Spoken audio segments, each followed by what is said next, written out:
si tienes que interpretar estados financieros y tu background es de abogacía, ingeniería, mercadeo o alguna otra disciplina diferente a economía y finanzas, este es un video que te puede servir con tips muy simples que van a potenciar tu comprensión, no solamente de los estados financieros, sino también de todo el análisis de financial ratios o ratios financieros. Vamos a ver 4 consejos súper fáciles a continuación. El primer tip: es conveniente leer los estados financieros como un mapa. La información de los estados financieros está estandarizada, es decir, tiene un estándar. Toda la información está siempre en el mismo lugar y agrupada según conceptos similares. Entonces eso puede ayudar mucho a la comprensión cuando no entiendes qué hay en cada línea. No es necesario traducir línea por línea, renglón por renglón, lo que dicen los estados financieros. De hecho, esa es una mala forma de leerlos. Lo mejor es ubicar las grandes categorías como si fuera un mapa. Y entonces luego, si no entendemos alguno de los conceptos, seguramente entendiendo lo que está alrededor, podremos saber qué es lo que es similar. Por ejemplo, en el balance tenemos de un lado los activos, del otro lado el pasivo y el patrimonio. Los activos tienen un orden, están agrupados, todos los que son corrientes, es decir, todo lo que se va a poder convertir en líquido dentro de los próximos 12 meses, está todo junto, activo corriente o activo de corto plazo. Por otro lado, todo lo que no es corriente o no se va a poder convertir en líquido, la empresa no tiene la intención, no tiene la posibilidad de convertirlo en líquido en los próximos 12 meses, eso es el activo no corriente, non-current assets. También está agrupado. En el otro lado del balance tenemos el pasivo, que son todas las deudas, bonos, todos los préstamos. Todos son contratos a donde lo que tienen en común es que la empresa va a tener que devolver una suma determinada en el contrato y va a tener que pagar intereses también determinados en el contrato. Entonces, todo eso está como pasivo. Y por otro lado, el patrimonio o equity, que también es un contrato, el contrato de acción, pero donde no está establecido tener que devolver el dinero al final, sino que los accionistas tienen un derecho residual, se quedan con lo que sobra. No está establecido que la empresa deba pagarles a los accionistas un monto específico en dividendos. Puede ser que se les pague o no, según los resultados de la empresa y según las decisiones de la asamblea. Y puede ser que se les devuelva el dinero al final o no. Ellos tienen un derecho sobre todo lo que sobra. Es el último derecho sobre lo que queda cuando se liquida la compañía. Leamos como un mapa los 3 estados financieros básicos: el balance, el estado de resultados y el cash flow statement. Empecemos por el balance. Como pueden ver aquí, en el lado derecho y el lado izquierdo está la misma información. Por eso es una balanza, tiene que balancear. En el lado izquierdo tengo la lista de todos los activos, los assets, que es la lista de todo lo que la empresa quiere comprar. Máquinas, inventarios, quiere tener dinero en caja. Bueno, esa es la lista de lo que quiere tener para su operación. Y a la derecha, ¿quién paga por eso? Accionistas o equity y bancos o pasivo. En el activo se expone todo lo que es corto plazo, el activo corriente, arriba, y todo lo que es largo plazo, abajo. Es decir, sigue un criterio de liquidez. El activo está ordenado según la liquidez. El pasivo está ordenado según la exigibilidad. Es decir, que lo que es exigible pronto va a ser el pasivo corriente, es lo que generalmente nos pone más nerviosos, y está todo junto arriba. Y el pasivo no corriente, aquello para lo cual tenemos más tiempo para pagar, bueno, está más abajo. En el estado de resultados también hay un orden, hay una estructura. En la parte superior siempre están las ventas. La primera línea siempre son las ventas, el top line. En la parte inferior, la última línea siempre es la utilidad neta, el bottom line. Y en el medio está tal vez la más importante, que es la que se llama EBIT, Earnings Before Interest and Tax, porque es aquella utilidad a la cual le falta restar solamente 2 cosas: los intereses que se pagan a los bancos y los impuestos que se pagan al Estado. Earnings Before Interest and Tax, EBIT. también llamada ganancia operativa, porque desde arriba hacia abajo todo lo que se ha quitado son todos los gastos de la operación. Probablemente la más importante está en el medio y suele estar resaltada de algún modo. Ubicando entonces estas tres cosas tenemos una buena lectura, porque sabemos que si estamos arriba de todo tenemos ventas, abajo ganancia neta, en el medio la utilidad de la operación y entre la utilidad de la operación y la ganancia neta tenemos intereses e impuestos. En tercer lugar, el cash flow statement también tiene un orden. Arranca siempre con la utilidad neta, a la cual hay que ir haciéndole ajustes para, mostrar cómo ha variado la caja. Este estado financiero se construye a partir de los otros dos y tiene que cuadrar con los otros dos, porque tiene que mostrar al final cuál ha sido la variación de caja, que también podríamos calcularla a partir del balance.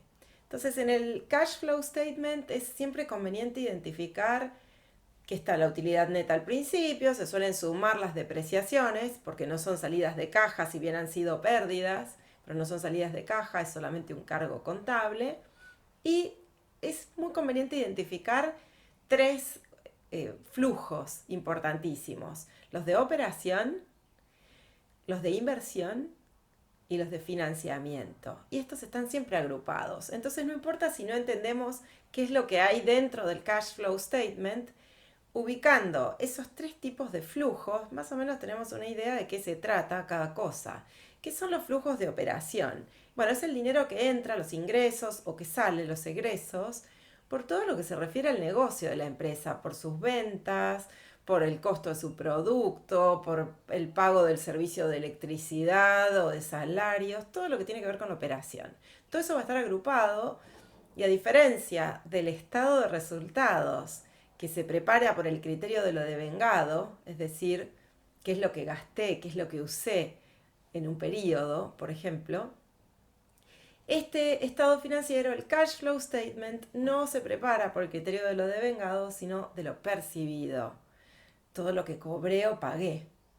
Entonces, por ejemplo, en el estado de resultados, ¿qué ventas van a estar? Todas aquellas ventas para las que entregué el producto y facturé van a estar ahí, pero tal vez no las he cobrado. En cambio, en el cash flow statement solo va a quedar lo percibido, lo que cobré. Lo mismo con los gastos. En el estado de resultados podría haber servicios que usé el servicio de electricidad todo el mes. No lo pagué, ni siquiera sé cuánto es porque no llegó la factura.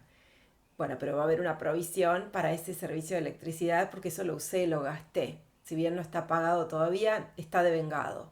En cambio, en el cash flow statement solamente va a estar lo que efectivamente pagué o cobré. Bueno, entonces, flujos de operación. La primera gran categoría, encuentren eso y van a tener todos los ingresos, egresos relativos al negocio principal de la compañía. ¿Qué cosa no es el negocio principal? Bueno, las inversiones. Y eso va a estar en un segundo grupo. Todas las inversiones en otras empresas o en bonos que también generan un ingreso, pero que no forman parte del negocio principal. Entonces ese ingreso no va a estar mezclado con ventas. Típicamente ese ingreso se va a llamar other income, no va a estar mezclado con ventas. Y entonces todas estas inversiones, ya sea que la empresa invierta, entonces use efectivo para invertir, o desinvierta, es decir, recupere efectivo de sus inversiones, todo eso va a estar en otra categoría que son los flujos de inversión, en el cash flow statement. Entonces tenemos ahí todo el dinero que va entre la compañía y otras empresas que ha adquirido, o bonos, otras inversiones financieras. También en esta parte de inversiones está toda la inversión en CAPEX, Capital Expenditures, que eso sí es operativo, está relacionado con el negocio, pero son compras de activos de largo plazo o ventas de activos de largo plazo. Entonces, una vez que ubicamos los flujos de la operación y que ubicamos los flujos de inversión, podemos a su vez dividir los flujos de inversión en dos. Los que se refieren al propio negocio, que son todas las variaciones de los activos fijos de la compañía, pueden ser también los intangibles, por ejemplo, planta, equipo, pero también pueden ser activos no tangibles, que tengan un valor económico, pero que no los pueda tocar. Y aparte, todo lo que son inversiones en otras compañías. Y en tercer lugar, están los flujos de financiamiento. Estos son los flujos de dinero que van entre la compañía y quienes la financiaron. Principalmente son dos quienes la financiaron, bancos y accionistas. Por eso están todos los flujos de dinero, todo lo que va y viene entre la empresa y el banco. Cuando recibo un préstamo, entonces ahí va a aparecer nueva deuda, ingresa dinero porque tomamos una deuda. Cuando cancelo la deuda, sale dinero porque cancelé, pagué, le pagué al banco. Y en el medio el pago de intereses. Lo mismo con los accionistas. Los aportes de capital, cuando el accionista le da dinero a la empresa, eso va a estar ahí. Y cuando la empresa le devuelve dinero al accionista, o porque es la liquidación final, o porque le hizo un buyback, una recompra de acciones, eso va a estar ahí. Y cualquier pago intermedio, como dividendos, también. Todos esos son flujos de financiamiento, van a estar todos juntos, es el dinero que va entre la empresa y los bancos, o entre la empresa y los accionistas, todos los que la financiaron. Segundo tip, hay distintas normas de contabilidad. Están las US GAAP, que son los principios de contabilidad generalmente aceptados en los Estados Unidos. Entonces todos los balances americanos van a tener un determinado formato, una forma de presentación y de registro de las transacciones. Y están las normas internacionales, las IAS o también llamadas NIF, las normas admitidas internacionalmente, que por ejemplo son las que usamos aquí en Sudamérica, en Centroamérica y principalmente en Europa. Pero estos dos grupos de normas hacen que los estados financieros luzcan de un modo diferente. Se pueden dar cuenta muy rápidamente si miran, por ejemplo, los activos, porque en las normas, en las US GAAP, en las normas americanas, todo el activo corriente está arriba y el activo no corriente está abajo. En cambio, en las NIF es al revés. El activo no corriente está arriba y el activo corriente abajo. Bueno, hoy no son tan diferentes estos dos grupos de normas. Si queremos interpretar estados financieros, depende del uso que les demos, pero si queremos interpretarlo solamente, no es que estamos registrando la contabilidad, la realidad es que estos dos grupos de normas se han unificado mucho, eran diferentes, hace 20, 30 años eran diferentes, fueron pasando por un proceso de unificación y hoy son bastante similares. Se van a dar cuenta inmediatamente cuando vean cómo están los activos, si los activos corrientes están arriba o no. Pero igualmente los principios que hemos visto de interpretación sirven porque igualmente está todo agrupado. Está abajo, por ejemplo, el activo corriente, pues está todo junto. De modo que lo pueden interpretar perfectamente. Tercer tip, no hay que confundir nunca flujos con stocks. Bueno, vamos a reducir el nivel de contaminación ambiental y entonces vamos a bajar, por ejemplo, las emisiones de dióxido de carbono. No necesariamente, no es cierto eso. Es decir, si usted baja las emisiones, el nivel sube, sigue contaminando. Uno es un flujo y el otro es un stock. ¿Cómo se puede ver? El flujo es como el agua que entra en una tina. Entonces las emisiones de, cualquier contaminante, dióxido de carbono, por ejemplo, serían como el agua que entra en una tina. Y el stock es el nivel acumulado. Entonces el nivel de contaminación, mientras haya contaminación, el nivel va a subir. No importa si yo reduzco las emisiones. Para que el nivel baje, tengo que pasarme a una variable con signo negativo, por ejemplo, purificar. Pero tengo que dejar de... No alcanza con que baje la variable de flujo. Si se reduce la variable de flujo, en este caso, no se reduce necesariamente la variable de stock. Es como en la tina, si cierro un poquito el grifo, sale menos agua, pero sigue saliendo agua. Entonces, para que la tina baje su nivel, tengo que buscar una variable con signo negativo, por ejemplo, quitarle el tapón. Entonces tendría que reducir a cero la variable de flujo, que no entre más agua, y tener una con signo negativo, por ejemplo, que empiece a salir agua por el desagüe. Bueno, los estados financieros es así. Hay muchas variables que están en los dos, en el balance y en el estado de resultados al mismo tiempo, o en los tres, en el balance, en el estado de resultados y en el cash flow, pero están mostradas de distinta forma. Por ejemplo, la depreciación. La depreciación anual sería el flujo. En el estado de resultados y en el cash flow statement está la depreciación anual, que es como cuánta agua entra a la tina. Por ejemplo, 2 litros por hora. 2 litros por hora. El balance, en cambio, tiene variables acumulativas. Todas las variables del balance están acumuladas. Es como el nivel en el fondo. El balance tiene variables de stock. Entonces, una vez que puse agua, ahí se quedó. el balance va a mostrar la depreciación acumulada, 2, 4, 6, 8. Lo mismo en las utilidades. La utilidad neta está en el estado de resultados y está en el cash flow statement. Pero eso es un flujo. Por ejemplo, gané 2, 2, 2, 2, 2 cada año. El balance la acumula. Utilidad retenida, 2, 4, 6. El nivel va a ir subiendo. Si hago una gráfica, la gráfica del balance va a ser ascendente. Por eso a los gerentes les gusta más. En cambio, si yo tuviera, por ejemplo, veo que el nivel de las utilidades retenidas ha bajado, es porque el flujo tuvo signo negativo. Es decir, la empresa tuvo pérdidas en un determinado periodo. Es como haber quitado la tapa de la tina y que haya salido agua. Y 4, y último, para analizar hay que comparar. No podemos hacer un informe financiero diciendo, uy, ¿cuánto han crecido las ventas? Han crecido muchísimo, un montón. Para hacer un análisis financiero es necesario hacer comparaciones.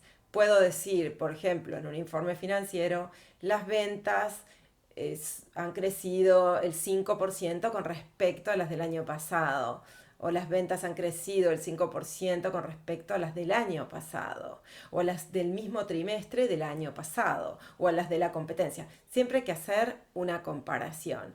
Por eso el análisis de ratios financieros o financial ratios son comparaciones, son divisiones. Pongo un número arriba y otro número abajo. Un buen análisis financiero siempre requiere comprender qué es lo que estoy comparando con qué. Entonces, en el análisis de ratios básico, es muy conveniente dividirlo en categorías y darme cuenta qué tipo de elementos estoy comparando. Por ejemplo, hay 5 tests básicos de análisis financiero. Liquidez y endeudamiento. Bueno, eso está calculado específicamente sobre el balance. Compara un elemento del balance con otro elemento del balance. Por ejemplo, la liquidez, activo corriente dividido pasivo corriente. O la liquidez ácida, caja dividido pasivo corriente. Esos son todos números del balance en el numerador y en el denominador. Por lo tanto, son números a una fecha determinada. Esa era la foto al 31 de diciembre, por ejemplo. En cambio, cuando tenemos ratios a donde interviene el balance y el cash flow statement, o el balance y el income statement, bueno, ahí tenemos un periodo determinado, un año, 6 meses, según los estados financieros con los que estemos trabajando. El segundo grupo de ratios, los márgenes. Todos los márgenes tienen en común que comparan alguna ganancia con ventas. Por ejemplo, margen bruto, que es la ganancia bruta dividido ventas. Margen neto, ganancia neta dividido ventas. Bueno, acá estamos tomando el numerador y el denominador, los dos del estado de resultados. Eso no es una foto a una fecha determinada, no es un número al 31 de diciembre, es por todo un periodo. Por ejemplo, ventas de todo el año, ganancias de todo el año. Y aquí entonces cuidado con la comparación, porque no puedo comparar ventas de un trimestre con ventas de todo un año. No puedo comparar ventas de un semestre, estados financieros semestrales, con estados financieros anuales. En el balance no habría problema, porque serían 2 fotos. Cómo estaban las cosas al final del año y cómo estaban al final del semestre. No habría ningún problema si estoy midiendo un ratio de liquidez o de endeudamiento o cualquier ratio exclusivo del balance. No habría ningún problema en sacar 2 fotos y compararlas, aunque sean trimestrales con anuales. En cambio acá, al trabajar con márgenes, en cuanto interviene el estado de resultados o en cuanto interviene el cash flow, tenga cuidado. Bueno, ahí hay que tener en cuenta si estoy teniendo 6 meses de datos de ventas, por ejemplo, o 12. El tercer grupo de ratios, todas las rotaciones o ratios de eficiencia. Estas todas tienen en común que estamos viendo cómo se usan los activos para generar ventas. Por lo tanto, estamos comparando las ventas en el numerador con algún tipo de activo. Por ejemplo, ventas dividido cuentas a cobrar, ventas dividido inventarios. Ahí tenemos la rotación de cuentas a cobrar, la rotación de inventarios. Puedo calcular rotaciones para todos los activos que quiera. Bueno, en ese caso, tengan en cuenta que si uno de los dos números es del estado de resultados, como en este caso son las ventas, entonces hay que tener cuidado con las comparaciones. Solamente voy a poder comparar anual con anual o trimestral con trimestral. Tenemos también el cuarto grupo de ratios, las rentabilidades, como ROE, ROA, ROIC, Return on Equity, Return on Assets, Return on Invested Capital. Son todas combinaciones también del balance en el denominador y del estado de resultados en el numerador, porque todas las rentabilidades comparan cuánto gané dividido cuánto invertí. Entonces, las ganancias que van al numerador las tenemos que sacar del estado de resultados y por lo tanto tienen un periodo. Así que en ese sentido también hay que tener cuidado en la comparación. Es decir que en las rotaciones comparábamos ventas con activos y acá en las rentabilidades comparamos ganancias con activos. No es tan diferente. Por supuesto la rentabilidad es mucho más completa.